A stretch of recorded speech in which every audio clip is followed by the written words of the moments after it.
Let's talk about real Kung Fu. In today's video called How Kung Fu Became a Joke in China. Link to the original videos down in the description below. But if you like the conversations and discussions we have here on my channel, consider subscribing. Let's get into it. Warning, what you're about to see is the power of real Kung Fu. Whoa.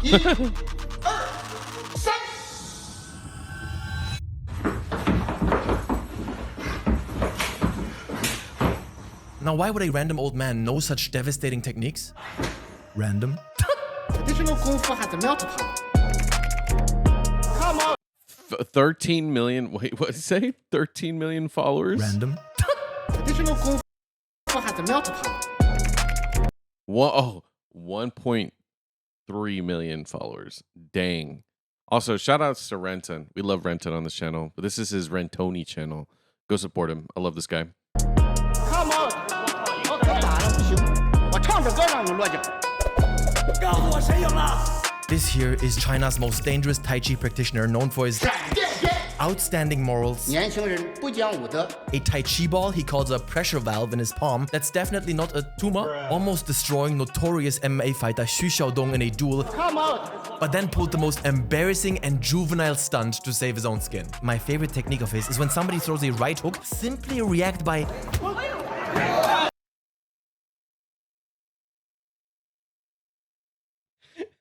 Simply react.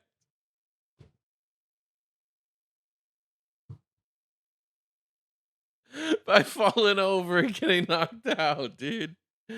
Yo, this is... He has by far some of the best edits on YouTube. We gotta see that one more time. Come on. but then pulled the most embarrassing and juvenile stunt to save his own skin. My favorite technique of his is when somebody throws a right hook, simply react by Welcome to the Baoguo multiverse. This video is long overdue. Today, Multiverse.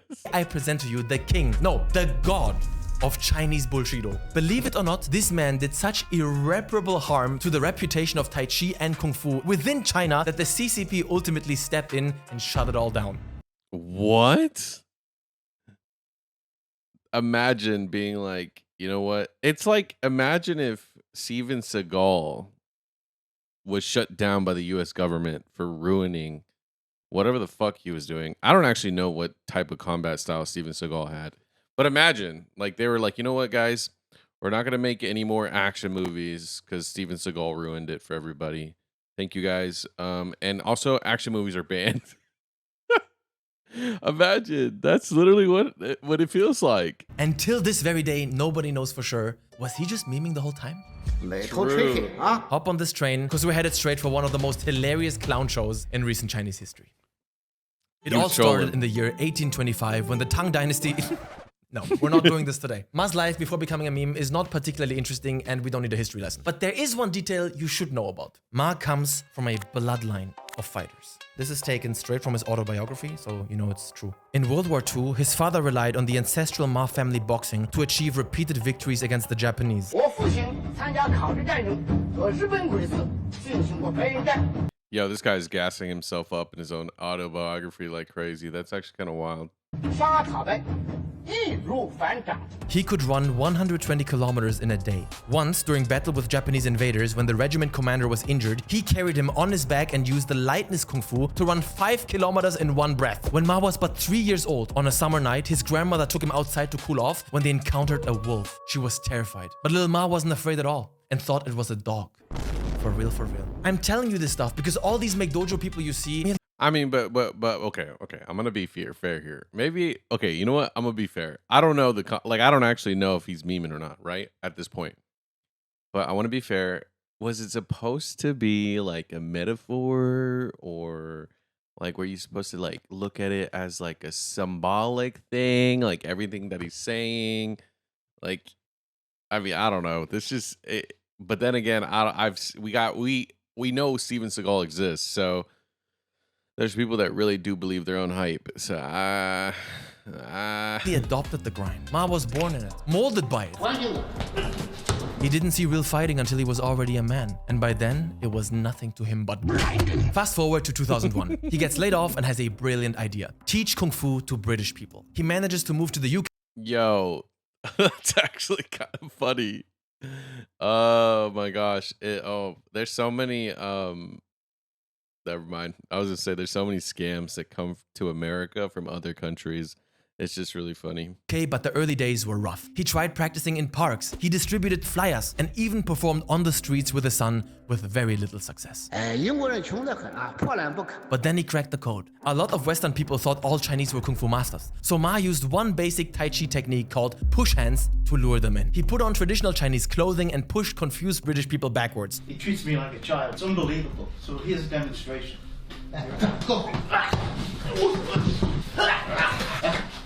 Talk a bit about this mysterious but undoubtedly very interesting Qi energy and the Dantian, and boom, paying students. He literally built his entire British Empire on this single technique.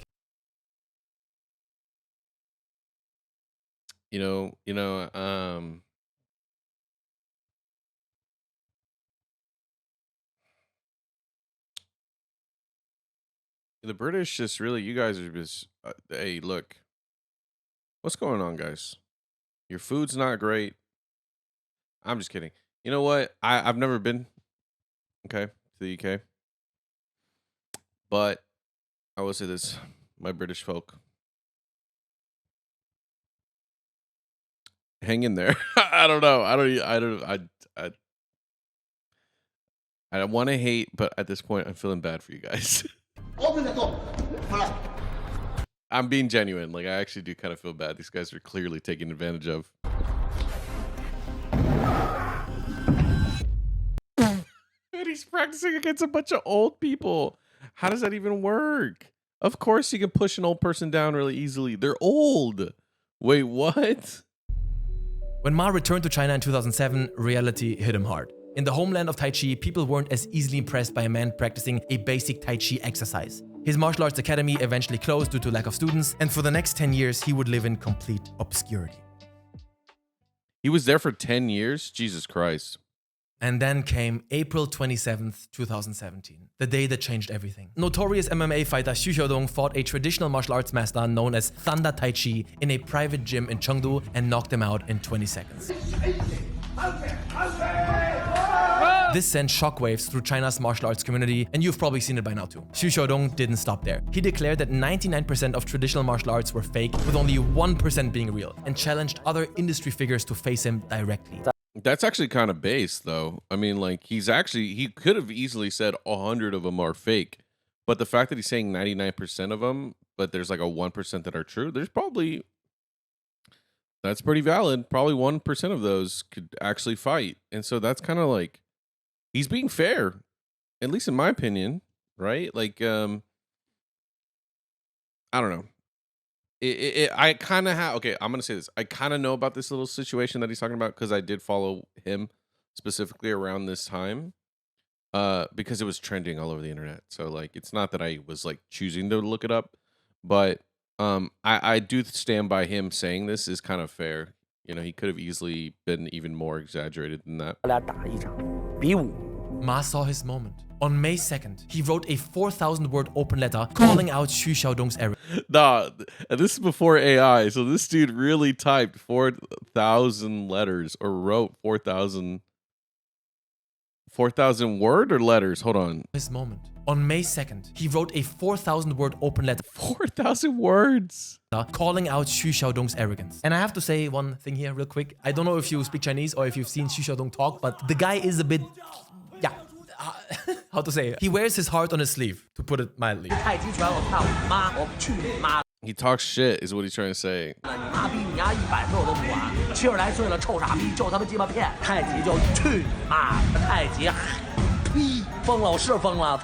He's a bit of a dick, okay?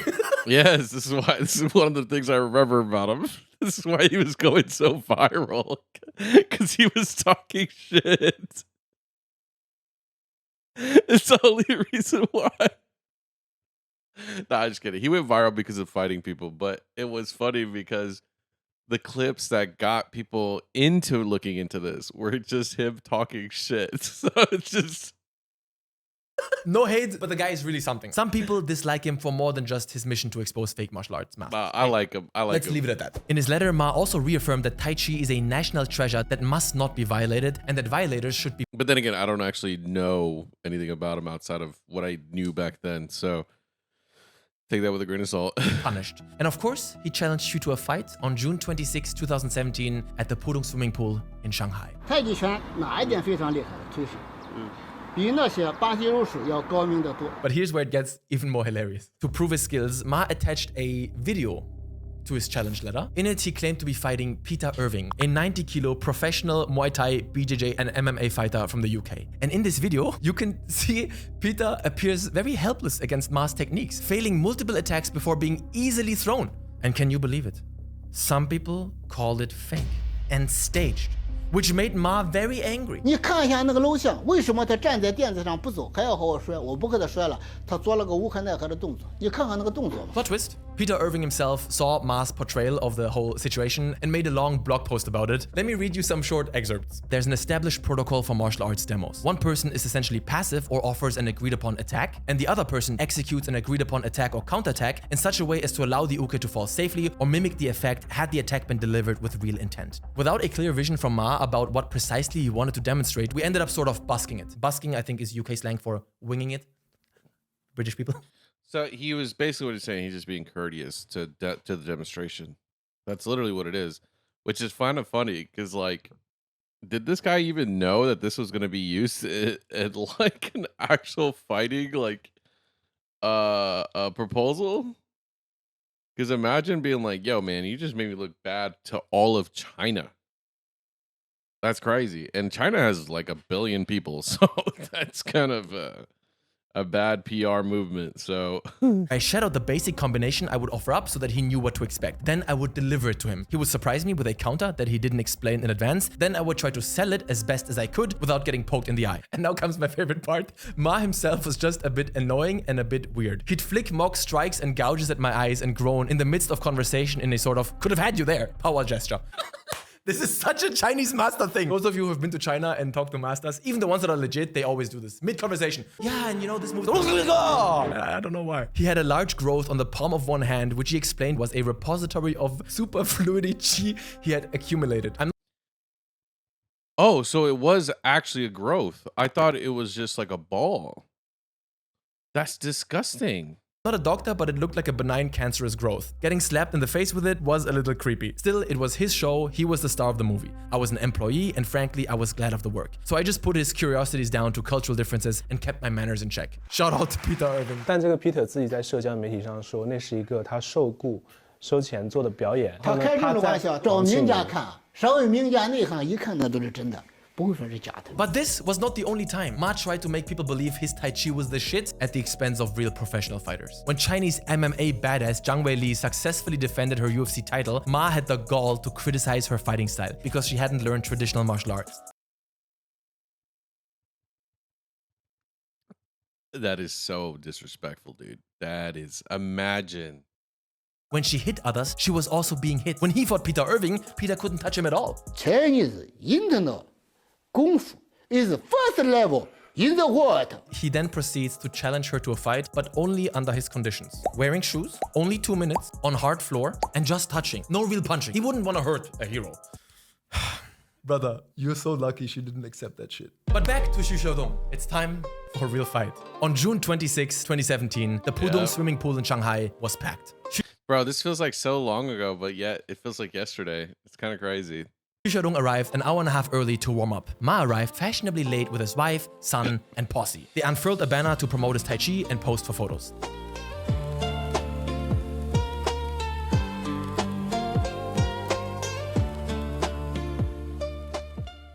Just 2 minutes before the fight, shit was about to go down.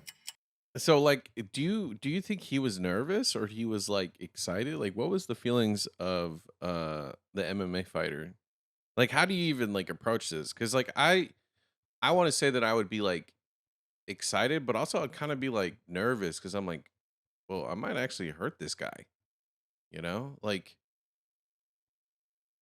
I don't know. I have mixed feelings even thinking about it. So let me know what you think in the comments. The light suddenly went out. Somebody cut the wires.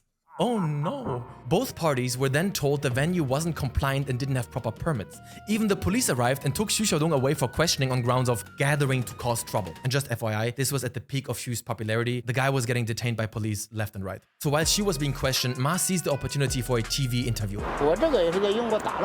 He showed off the tumor on his left palm, calling it a Tai Chi ball, a high pressure valve in his body that helped him throw fast punches without getting dizzy. But Xu's team also seized the opportunity to relocate and find a new venue to proceed with the fight. And surprisingly, Ma agrees. But the moment they arrive at the new location, he refuses to fight because he says it was too late.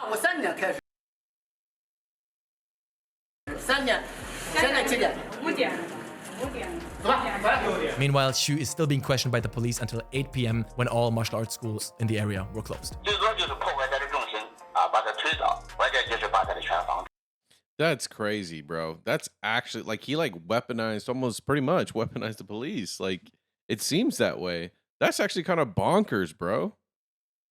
So was the so how did the police become so one-sided though? Is it because he's just an old guy and they really hated the other dude? Is that really what it was? In the aftermath, both sides argued over who called the police and who cut the power. Xu claims it was Ma's nephew Ma Bin, while Ma claims he doesn't have a nephew called Ma Bin. Kindergarten. But no matter what happened, there was no fight, no contest, until a fateful day. On May 17th, 2020, Ma finally got his chance to prove himself.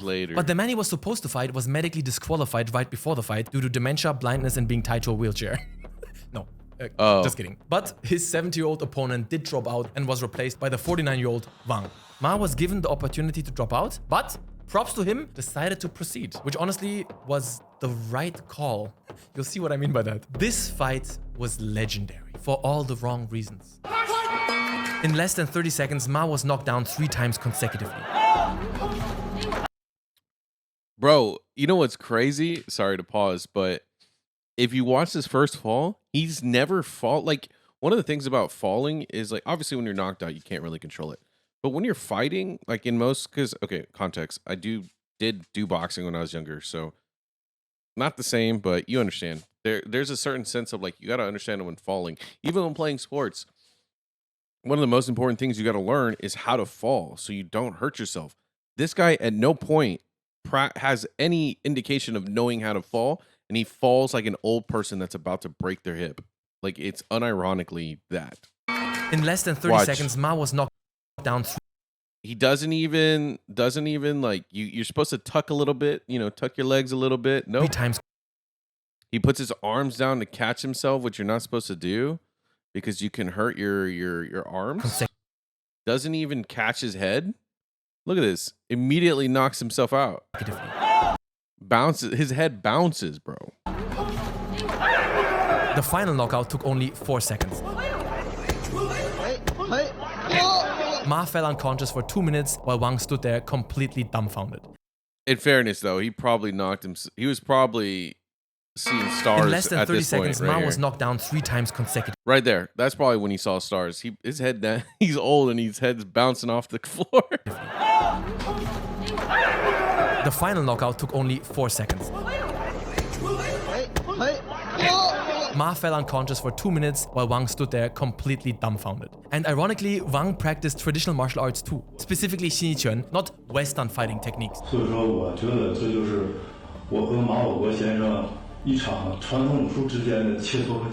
This wasn't the same thing that Xu Xiaodong does, where it's like modern fighting styles destroying traditional martial arts. It was traditional martial artist versus traditional martial artist. And when asked about why he lost in an interview, he had this to say. 为什么我比武的时间这么慢的速度？为什么？